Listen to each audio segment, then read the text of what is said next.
Welcome to the Global News Podcast from the BBC. Hello, I'm Oliver Conway. And today we're joined by our South Asia specialist Anbarasan Etirajan to talk about Pakistan.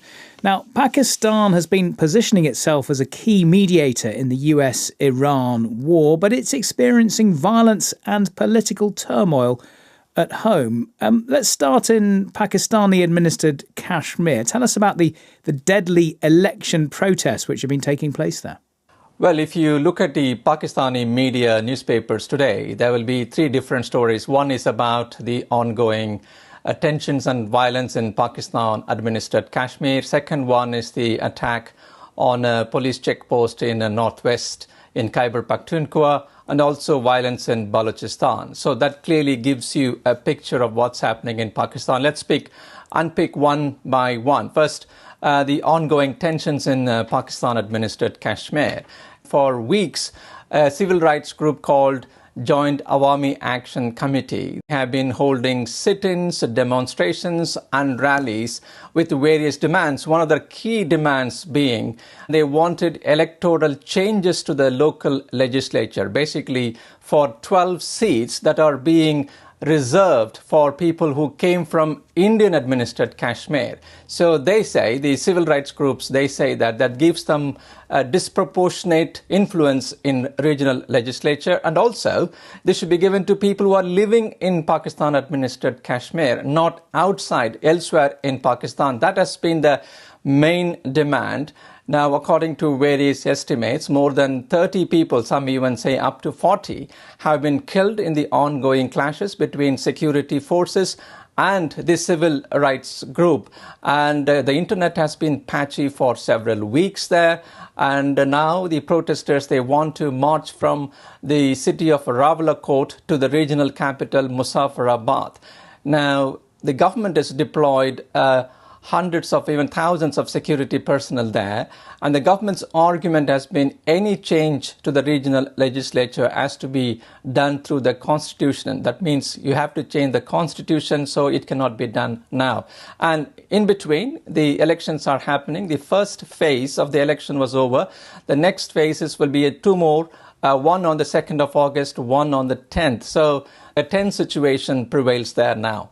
And of course, this area is very politically sensitive, not least because of the long-running dispute with India. Yes, the Kashmir region has been claimed by both India and Pakistan in its entirety, but they control only in part. And this region has led to wars between the two countries, and India has also deployed hundreds of thousands of troops, and it is battling an anti-India insurgency in the Jammu and Kashmir area, which is under the control of India. And the Pakistan-administered Kashmir, there have been protests even before that was about, they wanted subsidized food, and they also wanted to reduce some of the perks for the regional representatives. But this is the first time where they see these clashes are going on for weeks. So it is attracting attention across the border as well. But at the same time, several political parties have been criticizing the government's handling, and civil society groups saying that dozens of people and the protesters have been killed. And the Pakistani government banned this Joint Awami Action Committee last month as a terror group. And they say that they want to hold elections, and they have rejected the demands so far. Now, that is on the east of Pakistan. Looking to the west, the border with Afghanistan, a recent UN report said that some 500 people had been killed there, 500 civilians, between October and June. What is the latest in that area? Even last night, there was a major attack on a police checkpost in Hangu area of Khyber Pakhtunkhwa province, in which 10 police officers were killed, 15 others were injured when the government tried to rush in reinforcements, and the security forces say they had killed 15 militants suspected to be from the Tehrik-e-Taliban group. Now, there have been a number of attacks on security forces in Khyber Pakhtunkhwa province. This is bordering Afghanistan.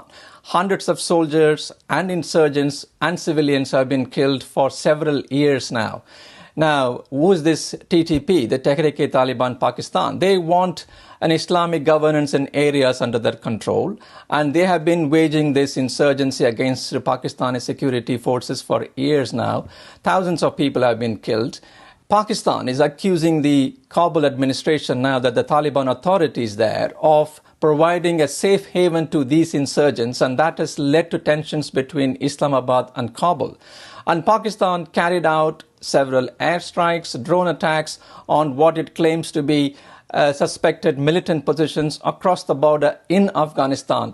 And in fact, that has also led to border skirmishes between the forces. And that's where the UN says that hundreds of people, civilians, women and children have been killed in these attacks in Afghanistan because of these Pakistani attacks. However, Pakistan maintains that, the Kabul administration, they are providing a safe haven for these militants, which is very categorically rejected by the Taliban authorities in Afghanistan. Now, you also mentioned Balochistan. What's going on there? Now, in the southwestern province of Balochistan, there is an active insurgency. In fact, the claim for more autonomy or a separate region, Balochistan, has been going on for decades there. The main group which is battling in that area is Balochistan Liberation Army, BLA, which has been banned by the Pakistani government. And what they say is that the region is now rich with minerals, particularly the mines are with the gold and copper. And the federal administration, they have been exploiting these mineral resources from this region, but they are not getting anything in return for the province. So the economic condition of the province remains poor and the people are not gaining any advantage. But the Pakistani government rejects these accusations by various Baloch groups. And now these Baloch rebels, they have been attacking economic positions. In fact, earlier this year, they staged a very well-coordinated attack on 12 different places in Balochistan. That was one of the biggest attacks. So you have hundreds of soldiers and insurgents and civilians have been killed in Balochistan in the past few years with this insurgency rising. It is also a key economic area for Pakistan, not only for Pakistan and also for China, because China is investing about $50 billion in this China-Pakistan economic corridor. One of the key projects is about the Gwadar port in Balochistan that connects all the way to China. China is also building up infrastructure.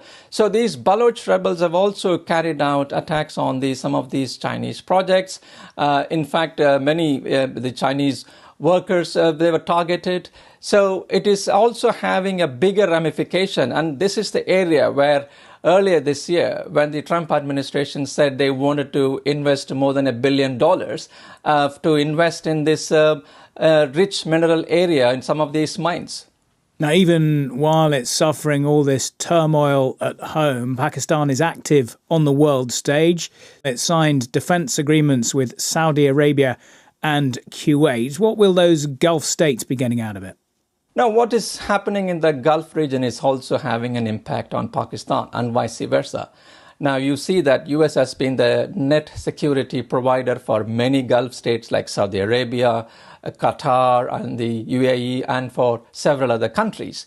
Now, with the war with Iran, the situation is changing. And about 3 years ago, Pakistan and Saudi Arabia signed a military pact, a defense agreement, which is like what they call as attack on one country will be treated as an attack on both the countries. They also talk about defense cooperation and intelligence sharing. But how far it is going to be practical, that has been the question, even though there have been demands about why Pakistan is not involved with the Houthi rebels attacking Saudi Arabia. Pakistan's neighbor is Iran, and he doesn't want to antagonize Iran at this stage. So they have the geographical compulsion, and they're not actively involved in the ongoing conflict, but they are mediating between Iran and the US.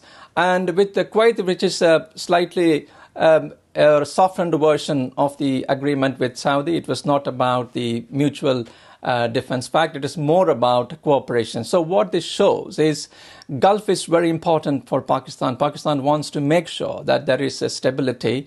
Stability there is important for Pakistan's economy because Pakistan gets about $40 billion in remittances from workers abroad. Nearly half of them comes from the Gulf region because millions of Pakistani workers are there. So with the changing dynamics in the Gulf region, you see that many players coming in. And some of the Gulf states like Saudi Arabia and Kuwait and even Qatar and Turkey are also talking about defense cooperation with Pakistan because Pakistan has a very strong army. It has nuclear weapons, and it is also well connected in the Islamic world. And that is why some of these Gulf states, now looking at what is happening, how they are being targeted by Iran, they wanted an alternative security mechanism to protect themselves. And that's why they have reached out to Pakistan. Now, arguably, Pakistan's biggest diplomatic success was bringing the US and Iran together to sign that interim peace deal in the middle of June. But the Memorandum of Understanding, as it was called, seems to be falling apart. So what is Pakistan doing now? In fact, today, a Pakistani foreign ministry spokesperson was talking about how they are trying their best with asking both parties, both the United States and Iran, to return to the negotiating table. Pakistan still says that there is room for diplomacy and that they don't want any escalation in the Strait of Hormuz because it is going to have an impact on their economy and energy supplies. And that's why even today they are urging both parties now return to the negotiating table. Barasan, thank you. Barasan Ethirajan, our South Asia specialist. If you'd like to hear more from the Global News Podcast, click the link below. But for now, thanks for watching.